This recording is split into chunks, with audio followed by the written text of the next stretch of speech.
Bonjour et bienvenue à In Studio. Je m'appelle Donato Anzalone et je suis pasteur à Lugano en Suisse. Et aujourd'hui, c'est un plaisir d'être avec vous et ensemble d'étudier la parole de Dieu. Est-ce que nous pourrions lire ensemble dans le livre de Ruth au chapitre 2? Et alors que vous tournez les pages de votre Bible vers Ruth 2, je voudrais déjà commencer en vous disant cette petite phrase, cette petite anecdote. Il y a plusieurs années, le grand physicien Einstein, dans une conversation où il a marqué son refus de ce qu'on appelait l'imprévisibilité inhérente de l'univers, à savoir que les choses n'étaient pas prévisibles dans l'univers, Einstein répondit en disant « Dieu ne joue pas au dé ». En d'autres termes, il ne croyait pas que les choses arrivent sur la Terre et sur le monde et l'univers par hasard. Nous allons bientôt voir pourquoi je parle de cela. Mais avant tout, laissez-moi un petit peu vous raconter à nouveau un petit résumé de l'histoire de Ruth. Le livre de Ruth parle et commence par un couple, ou plutôt dire une famille, la famille de Elimelech et de Naomi. Ils vivaient bien. Plus tard, Naomi dira « Nous étions dans l'abondance ». Donc, ils vivaient correctement, mais tout d'un coup, une famine arrive dans la nation. Et ils prennent des décisions, et une de ces décisions, c'est de partir et d'aller dans une autre nation. Et dans le cas, ils sont allés à Moab. À Moab, Elimelech mourut. Puis, ses fils se marièrent, mais eux aussi meurent tous les deux. Et l'une de leurs femmes, qui était Ruth, voit que la belle-mère, la maman, Naomi, retourne dans la terre où ils étaient avant. Ruth décide de suivre sa belle-mère. Elle dira une de ces phrases qui est probablement une des plus célèbres en disant « Ne me presse pas de te délaisser, de retourner loin de toi. Où tu iras, où tu demeureras, je demeurerai. Où tu iras, j'irai. Ton peuple sera mon peuple et ton Dieu sera mon Dieu. Où tu mourras, je mourrai et j'y serai enterré. » Amen. Et donc voilà, c'est une phrase extraordinaire qu'elle donne, une phrase d'une loyauté remarquable. Là où tu vas aller, j'irai. Là où tu demeureras, je demeurerai. Ton peuple sera mon peuple, ton Dieu sera mon Dieu. Là où tu mourras, je mourrai aussi. Et donc voilà qu'elles font ce long voyage de Moab jusqu'en Canaan et elles arrivent à Bethléem. Et là, à Bethléem, voilà que nous arrivons à notre texte d'aujourd'hui.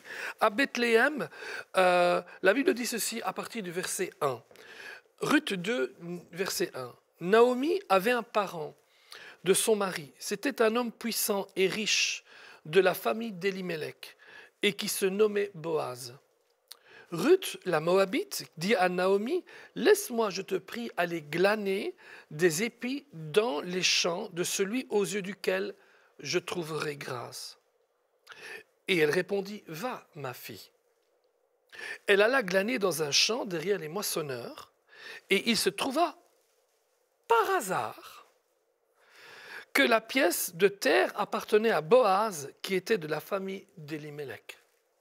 Il se trouva par hasard que la pièce de terre, que le terrain sur lequel Ruth allait glaner, allait recueillir les bouts de blé qui tombaient alors que les ouvriers enlevaient le blé, le terrain sur lequel elle allait travailler appartenait justement à ce parent de Naomi.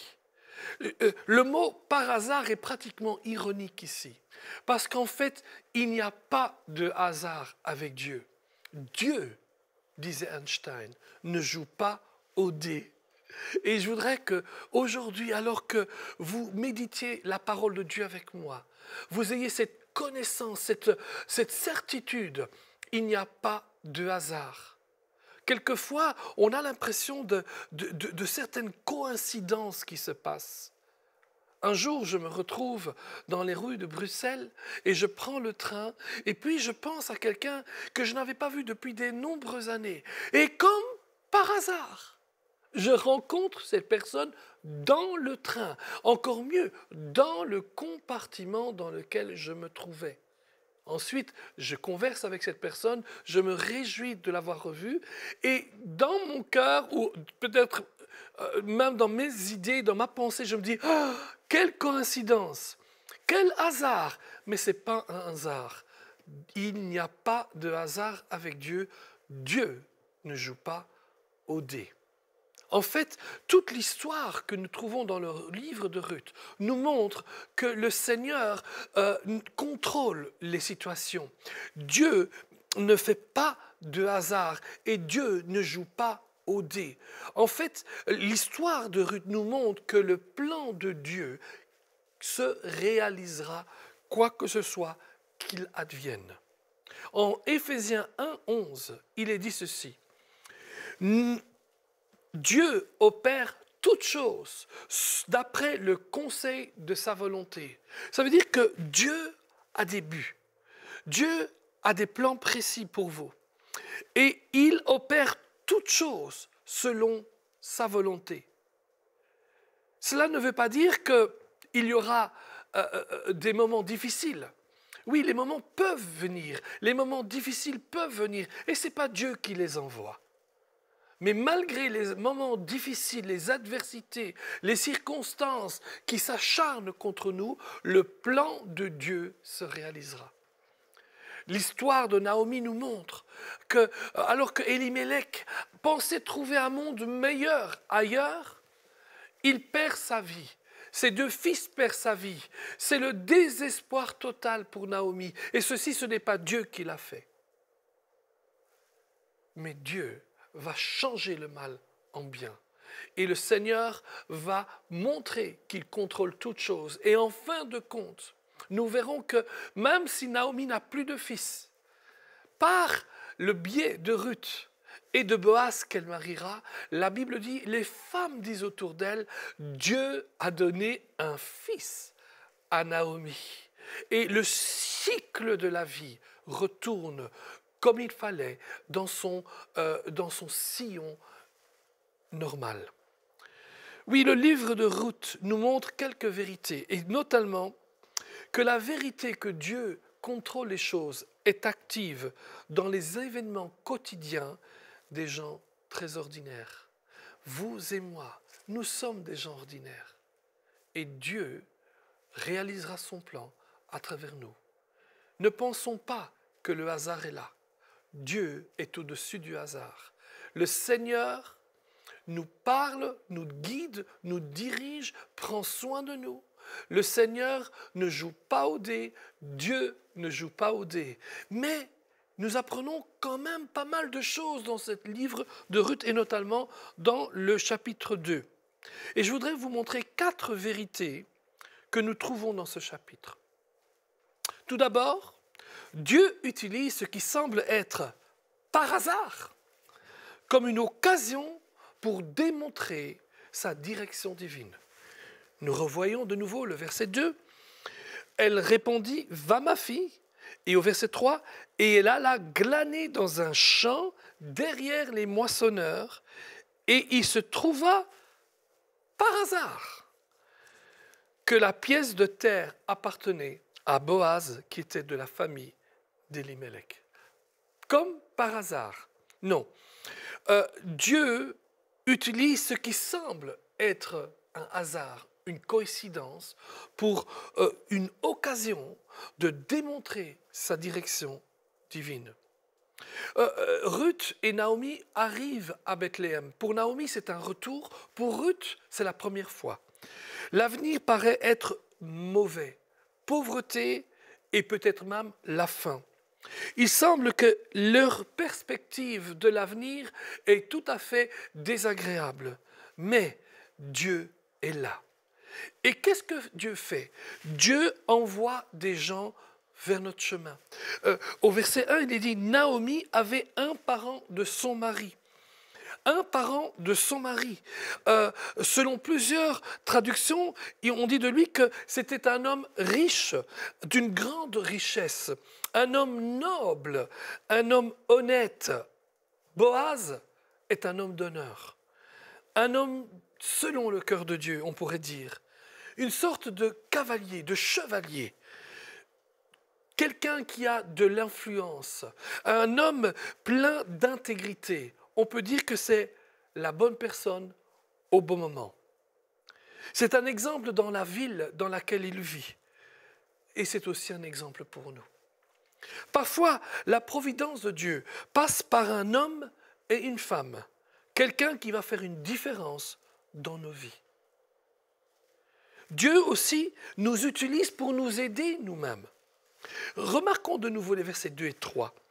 Ruth, la Moabite dit à Naomi, « Laisse-moi, je te prie, aller glaner des épis dans le champ de celui aux yeux duquel je trouverai grâce. » Et Naomi lui répondit, « Va, ma fille. » Et elle alla glaner dans un champ derrière les moissonneurs.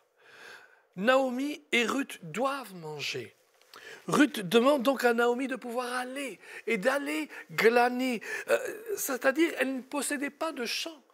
Et lorsque les gens allaient moissonner, vous savez, on coupe les gerbes de blé et on les prend avec soi, on les met sur son dos. Mais à force de les prendre, de les mettre sur le dos, il y a toujours des épis qui tombent. Et les moissonneurs qui sont payés pour faire ce travail n'ont pas toujours le temps, la plupart du temps n'ont pas le temps même d'aller reprendre les petits restants par terre. Et Ruth demande de pouvoir aller glaner. Elle dit, je dois faire quelque chose pour apporter à manger à moi et à ma belle-mère. Et donc elle va prendre ces petites choses. Ruth prend l'initiative et Naomi répond par une brève déclaration, va, ma fille. Remarquez un petit peu qu'il y a une différence entre Ruth et Naomi. Ruth est active, Naomi est inactive. Ruth va avec de l'espérance, Naomi est dans le désespoir. Ruth est déterminée, Naomi est désespérée. Ruth prend l'initiative. Dieu nous utilise pour nous aider nous-mêmes. Dans sa fable, La Fontaine, dans sa fable, le charretier embourbé, termine sa fable avec une phrase pertinente. Il dit « Aide-toi et le ciel t'aidera ». Euripide dira dans la Grèce antique, pour le travailleur, Dieu lui-même prête l'aide. Le verset 3, on le voit de nouveau, elle alla glaner dans un champ derrière les moissonneurs. Et il se trouva par hasard que la pièce de terre appartenait à Boaz, qui était de la famille d'Elimelech. Et nous savons qu'il n'y a pas de hasard avec Dieu. Dieu ne joue pas au dé. Ruth, en fait, a fait ce qu'elle pouvait. Tout ce qu'elle pouvait faire à cette époque, c'est d'aller, de glaner et de prendre. Ruth a fait ce qu'elle pouvait et Dieu a fait celui aussi que lui seul pouvait faire. La deuxième vérité que nous rencontrons ici, c'est que Dieu utilise ce qui semble être par hasard comme une occasion pour montrer sa faveur divine. Les versets 4 à 13 nous montrent cela. Voyez ici le verset 4. « Et voici Boaz vint de Bethléem et il dit aux moissonneurs, que l'Éternel soit avec vous. Et ils répondirent, que l'Éternel te bénisse. Et Boaz dit à ses serviteurs chargés de surveiller les moissonneurs, à qui est cette jeune femme? On voit directement que Boaz, quand il arrive au champ, probablement pour un petit peu inspecter, vérifier ce qui se passe, demande, mais qui est cette femme? Il s'enquiert d'elle, il fait une enquête sur elle, il pose la question sur elle. Remarquez un petit peu comment elle est identifiée. Elle n'est pas identifiée par son nom, elle est identifiée par sa nationalité. Le verset 6 dit, « Le serviteur chargé de surveiller les moissonneurs répondit, c'est une jeune Moabite. » qui est revenu avec Naomi du pays de Moab. Et là, directement, probablement, Boaz dit, Naomi? Mais Naomi est une parente. Elle était la femme d'un de mes parents. Et donc là, en continuant, le contremaître continue et dit, elle a dit, au verset 7, « Permettez-moi de glaner et de ramasser des épis entre des gerbes derrière les moissonneurs. » Et depuis ce matin qu'elle est venue, elle a été debout jusqu'à présent. Et elle ne s'est pas reposée si ce n'est qu'un moment dans la maison. Voyez-vous, Boaz est la bonne personne pour Ruth. Elle est probablement aussi la bonne personne pour lui. Remarquez à nouveau que Ruth va travailler toute la journée. Elle n'a même pas pris un moment pour se reposer, si ce n'est que juste un petit moment, celui de se reposer, pour manger. C'est tout. Voilà. Pardon, oui, un moment pour rentrer à la maison. Bon, la deuxième chose qu'on voit ici, c'est ayez foi d'abord que Dieu implique la bonne personne, mais aussi ayez foi que Dieu mettra en œuvre le bon plan. Amen. Que dans sa divine faveur, il envoie les bonnes personnes, mais il met en œuvre le bon plan.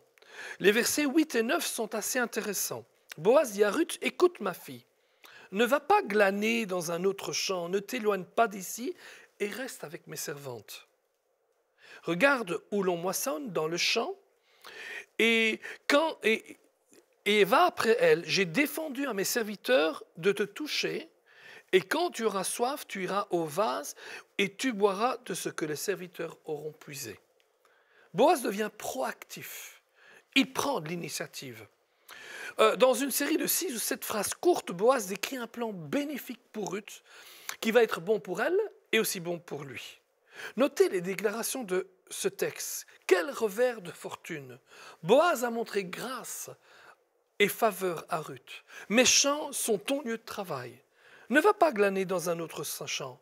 Regarde où l'on moissonne dans le champ et va après les moissonneuses.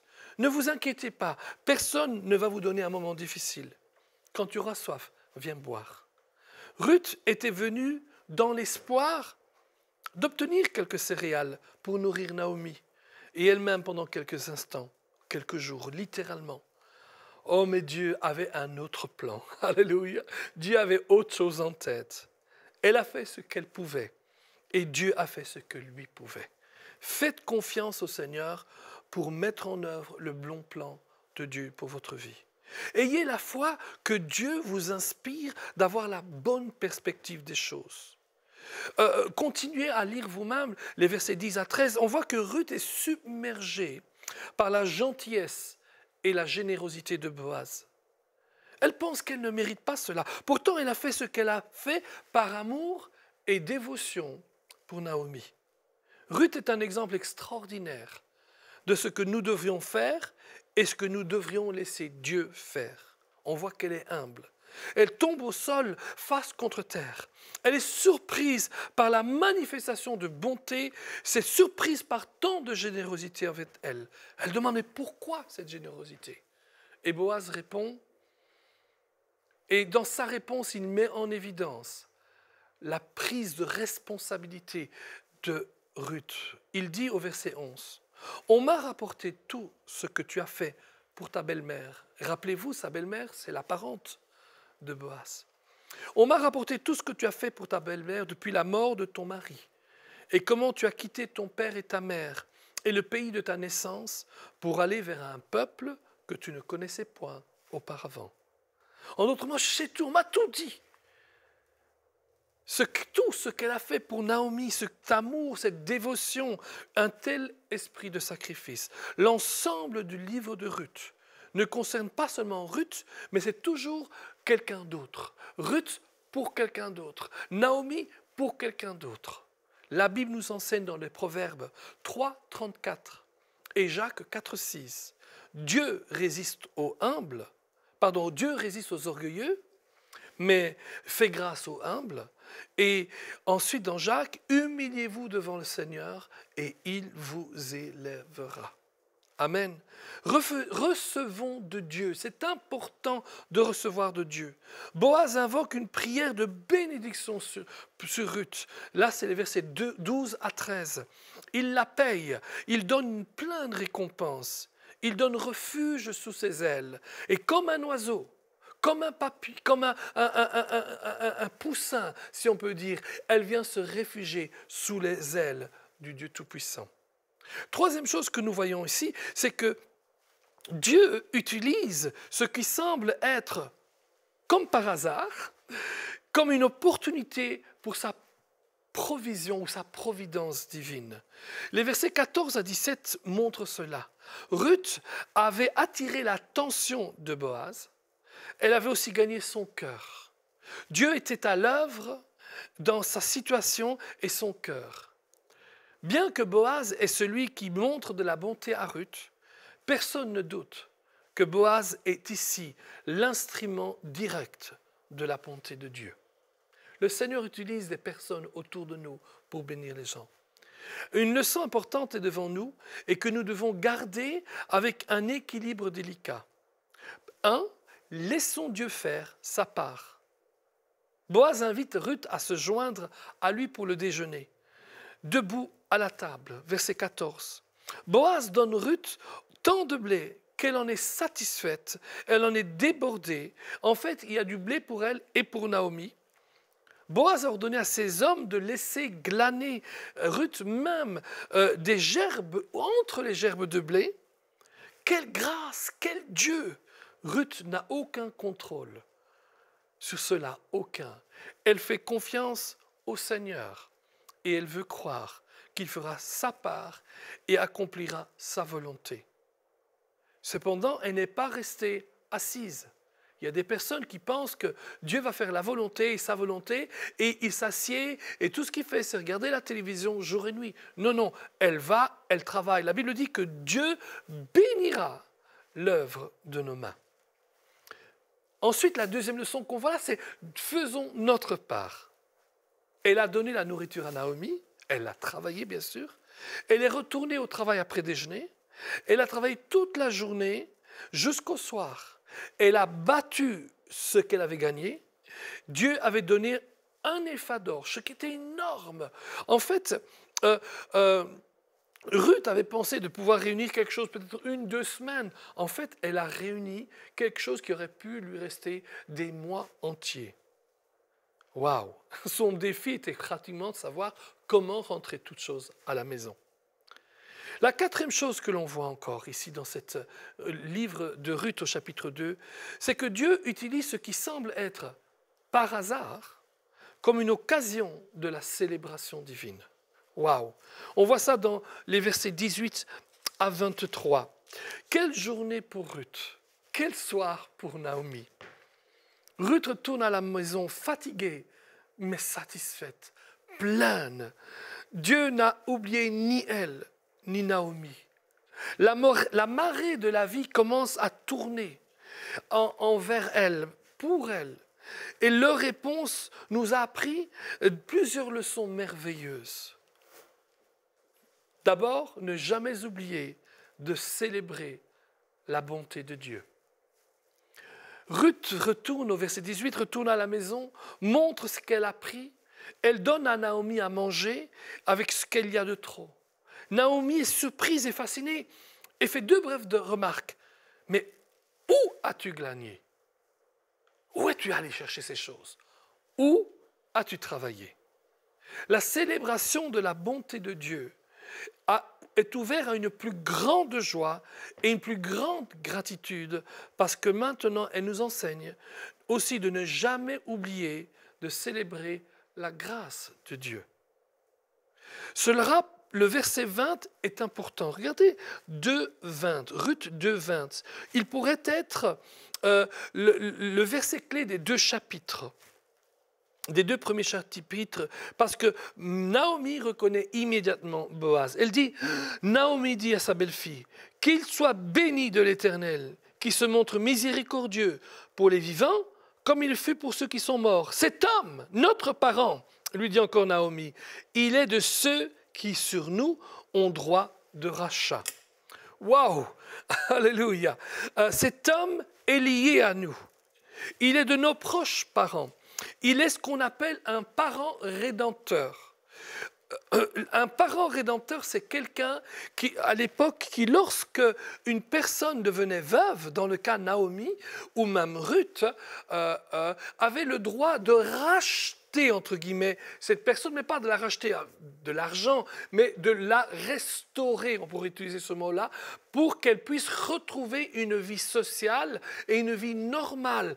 Et donc, Boaz avait le droit de dire, écoute, si tu es là et veuve, j'ai le droit de te racheter, j'ai le droit de te restaurer dans une vie normale pour que tu sois cette femme virtueuse, cette femme d'honneur et que tu puisses vivre dans toute ta dignité. On y voit ici les grands thèmes merveilleux de la grâce de Dieu.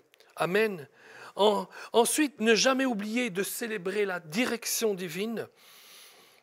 Un homme de Dieu nous rappelle, les hommes sont préoccupés par le temps.